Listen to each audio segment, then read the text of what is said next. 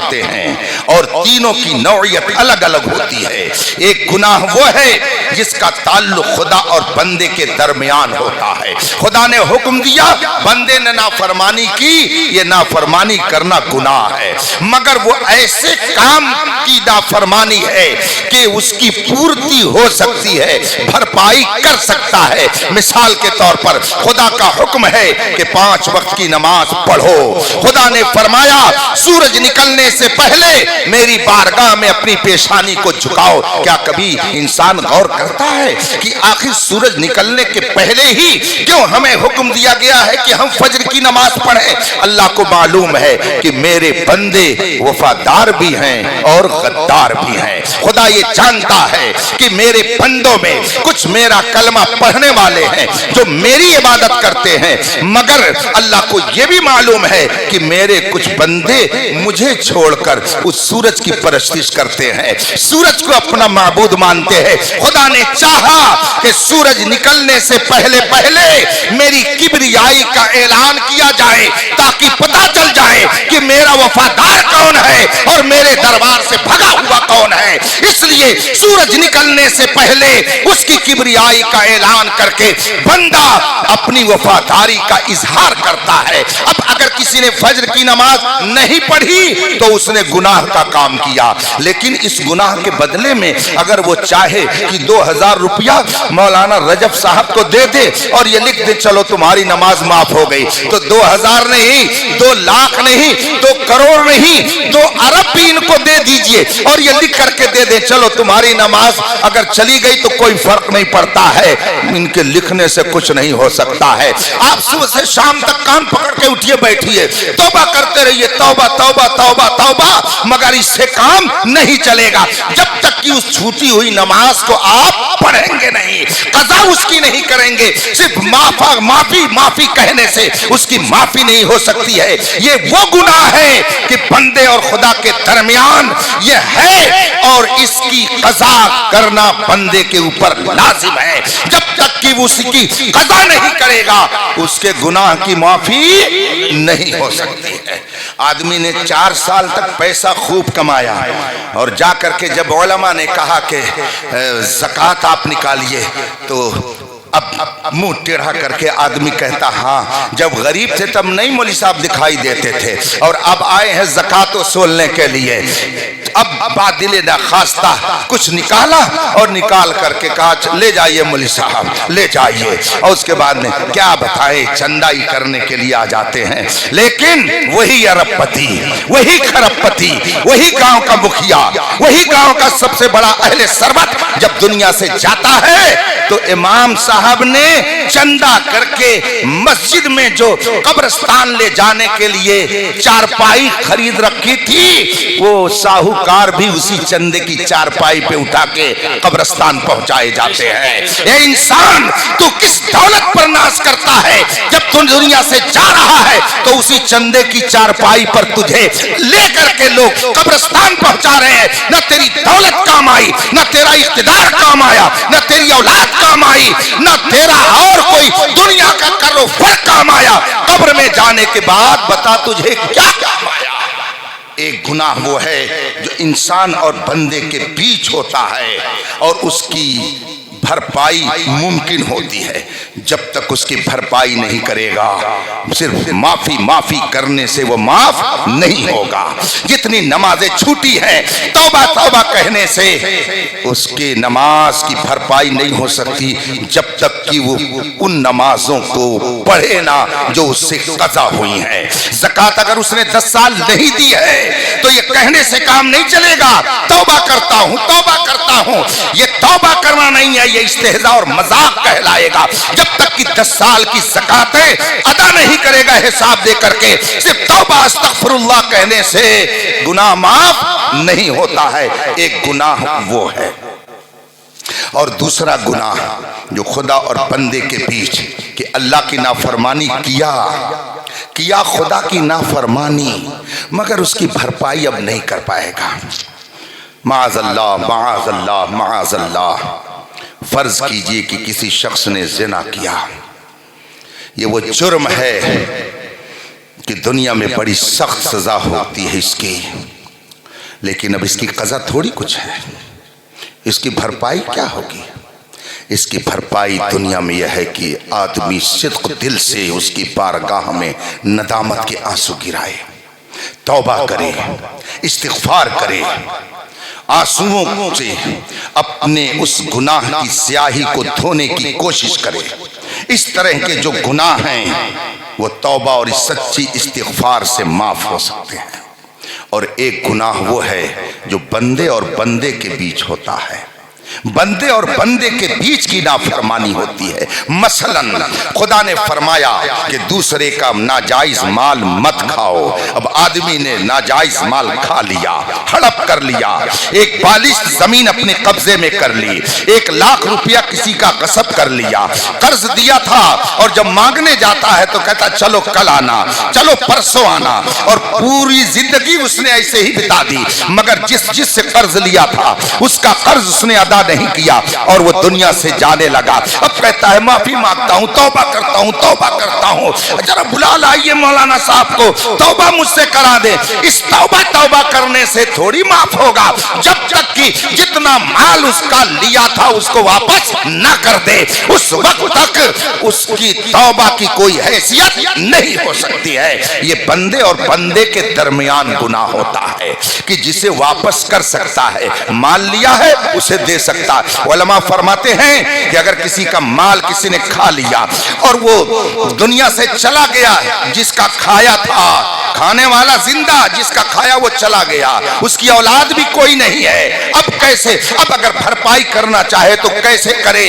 تو فرماتے ہیں اس کے وارثوں کو تلاشو، ورثہ میں اگر کوئی نہ ملے تو اس کی نیت سے اتنا مال تم صدقہ کر دو، غریبوں میں، فقیروں میں، محتاجوں میں دے دو، تب جا کر کے تمہاری توبہ قبول ہوگی، تب گناہوں کی معافی ہوگی۔ اور اگر ایسے ہی کہتے رہو معافی مانگتا ہوں، اللہ سے توبہ کرتا ہوں، اس توبہ کرنے سے آپ کا گناہ معاف نہیں ہو سکتا ہے۔ اور بندے اور بندے کے درمیان ایک گناہ وہ ہوتا ہے جسے واپس تو نہیں کر سکتا ہے۔ مثال کے طور پر آپ نے بلا کسی وجہ کے کسی عیب کو بیان کر دیا، یہ بیماری ہم لوگوں میں بہت زیادہ ہے جسے ہم اور آپ غیبت کہتے ہیں۔ اگر دیکھ لیا کہ ذرا کوئی آدمی ترقی کر رہا ہے تو اب انسان یہ نہیں سوچتا ہے کہ اس کے اندر جو ہنر ہے، جو خوبی ہے، جو کمال ہے وہ دوسروں سے بیان کیے جائیں، بلکہ اب ڈھونڈتا ہے اس کے اندر عیب کیا ہے وہ بیان کیا جائے۔ اب اس نے غیبت کرنی شروع کی، ارے کیا لوگ کہتے ہیں بہت قابل ہے، ہم نے کسی جملے میں یہ بات کہہ دی کہ حافظ رجب صاحب بہت باصلاحیت ہے، اب 4 لوگ ان کے مخالف بیٹھے تھے، ارے کیا باصلاحیت ہے، ان کو تو یہ بھی نہیں آتا ہے، ان کو تو وہ بھی نہیں آتا ہے۔ حالانکہ بندے مومن کی شان کیا تھی کہ اگر کسی کی خوبی کو دیکھتا تو اسے اجاگر کرتا۔ عیبوں کو تو چھپانے کا حکم ہے، عیبوں کو تو پردے میں رکھنے کا حکم ہے۔ انسان کے لیے کیا فرمایا گیا؟ ذرا پردہ پوشی کی آپ ایک کیفیت ملاحظہ کریں کہ اگر آپ سے وتر کی نماز قضا ہو گئی، عشاء کی نماز قضا ہو گئی، وتر بھی قضا ہو گئی، اب آپ کو فرض کیجئے کہ دوسرے دن یاد آیا کہ میری وتر کی نماز قضا ہو گئی ہے، تیسری رکعت میں ہاتھ اٹھایا جاتا ہے کہ نہیں اٹھایا جاتا ہے؟ ہاتھ اٹھا کر کے دعائے قنوت پڑھی جاتی ہے تیسری رکعت میں۔ اب اگر دن میں آپ کسی مسجد میں کسی عام جگہ پر رات کی وتر کو قضا کے طور پر پڑھ رہے ہوں تو بتائیے کہ تیسری رکعت میں آپ ہاتھ اٹھا کر کے دعائے قنوت پڑھیں گے کہ نہیں پڑھیں گے؟ ظاہر سی بات ہے قضا ہے تو پڑھیں گے، مگر اسلام کا نظام دیکھیے، اسلام کا سسٹم دیکھیے۔ اگر چند لوگ بیٹھے ہوئے ہیں اور آپ دن میں وتر کی نماز پڑھ رہے ہیں تو اب حکم یہ ہے کہ ہاتھ اٹھائیے نہیں، دعائے قنوت ہاتھ اٹھانے کے بعد مت پڑھیے، ایسے ہی ہاتھ باندھے باندھے اللہ اکبر کہہ لیجئے اور دعائے قنوت پڑھ لیجئے۔ کیوں؟ اللہ اکبر، یہ نماز ہے، مگر اس میں بھی کیا حکم دیا گیا ہے کہ اپنے ہاتھ کو اٹھاؤ نہیں بلکہ اپنے ہاتھ کو باندھے ہوئے اللہ اکبر کہہ کے دعائے قنوت پڑھ لو۔ کیوں؟